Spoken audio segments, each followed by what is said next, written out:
Imagine, billions of years ago, a universe that was vastly different from the one we know today. Back then, everything was compressed into an incredibly small and incredibly dense ball, no larger than the head of a pin. But this tiny point contained all the matter and energy that would eventually make up the entire universe. This was the universe before the Big Bang. And then, in a single moment, that tiny point exploded. The energy released in that explosion was so powerful that it created everything we know today. The universe started expanding at a rapid pace, and it's still expanding to this day. But where did this explosion come from? What caused the Big Bang? This is one of the biggest mysteries in all of science. One theory is that the universe was always expanding, and eventually, it reached a critical point where it couldn't hold itself together anymore. At that point, the entire universe collapsed in on itself, causing the explosion that we now know as the Big Bang. Another theory is that there was something called inflation that caused the universe to expand rapidly in the first moments after the Big Bang. This theory helps to explain why the universe is so uniform in temperature and composition. Despite the many theories, scientists still don't know for sure what caused the Big Bang. But what they do know is that it was a momentous event that created everything we know and love today. The stars, the planets, the galaxies, the you, the me, all of it began with the Big Bang. Or did it? We begin, as always, at the edge of the universe.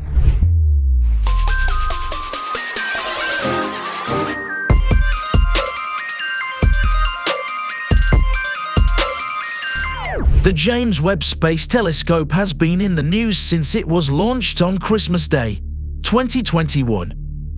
The superstar telescope has since unfolded the universe in a way no one expected. Because it looks so deep into space, the James Webb Space Telescope is also looking way back in time. Only recently it discovered 6 galaxies that existed only 500 million years after the Big Bang. Not just that, these galaxies are well formed and contain more stars than today's galaxies like our Milky Way. These galaxies should not exist as it toys with our model of cosmology. To make matters more uncomfortable for scientists, researchers from the University of Minnesota have discovered that one of these galaxies is so bizarre that we might have to go back to the drawing board. The James Webb Telescope can collect about 10 times as much light as the Hubble Space Telescope and is much more sensitive at redder, longer wavelengths in the infrared spectrum. This allows scientists to access an entirely new window of data of the early universe. However, in order to comprehend the early cosmos, we must travel back in time, to the point where time and space no longer existed. According to the theory of cosmic inflation, the universe was born with the Big Bang as an unimaginably hot, dense point. When the universe was just 100th of a billionth of a trillionth of a second in age, it experienced an incredible burst of expansion known as inflation, in which space itself expanded faster than the speed of light. During this time, the cosmos doubled in size at least 90 times, rapidly expanding from subatomic to golf ball size. After that, the growth of the universe continued, but at a slower rate. As space expanded, the universe cooled and matter formed. Only 1 second after the Big Bang, the universe was filled with neutrons, protons, electrons, anti-electrons, photons and neutrinos. The light elements were created during the first 3 minutes of the cosmos, a process known as Big Bang nucleosynthesis. But for the first 380,000 years or so, the universe was essentially too hot for light to shine. 380,000 years after, however, matter began cool, and it cooled enough for atoms to form.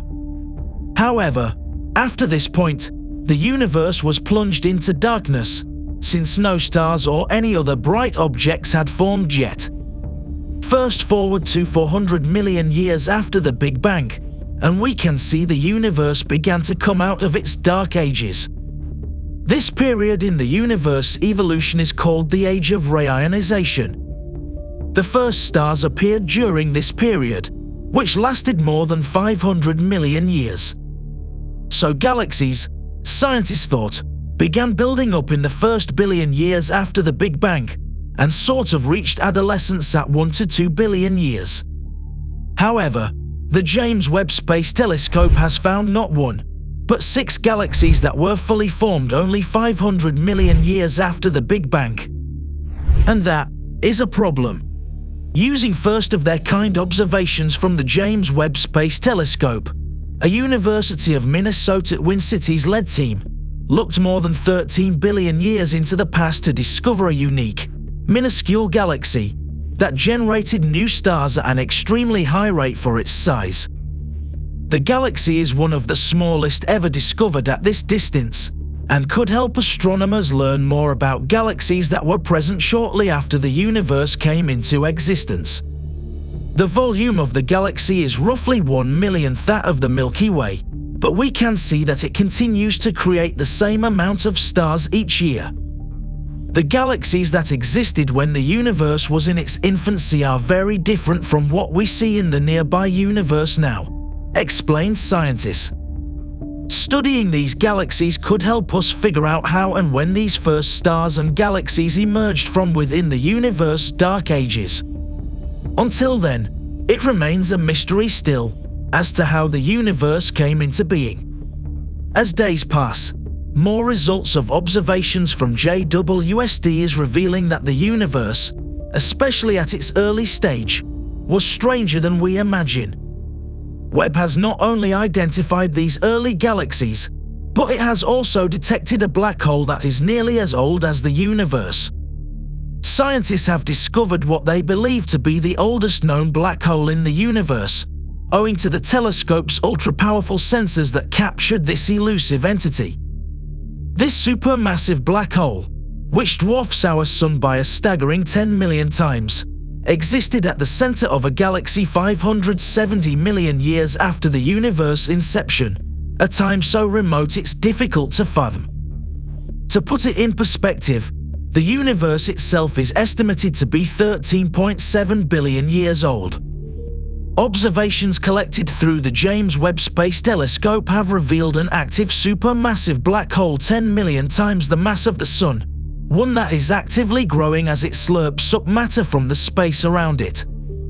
At just 570 million years after the Big Bang, this is the earliest growing supermassive black hole detected yet, although scientists are hoping it won't remain the record holder for long.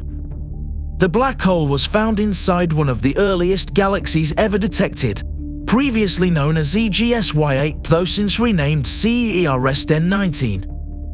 Its discovery could help with one of the biggest head-scratchers of the early universe: how the black holes in the cosmic dawn grew to such large size in such a short amount of time. We found the most distant active galactic nucleus, AGN, and the most distant, earliest black hole we've ever found, said an astrophysicist associated with the finding. Scientists were initially looking at CERST-19 as part of their work investigating light produced by star formation in the very early universe. This light, called Lyman alpha emission, is thought to be generated by the ionization of neutral hydrogen by star formation activity. The early universe was filled with a fog of neutral hydrogen, which prevented light from propagating. It was only after this hydrogen was ionized that light could stream freely.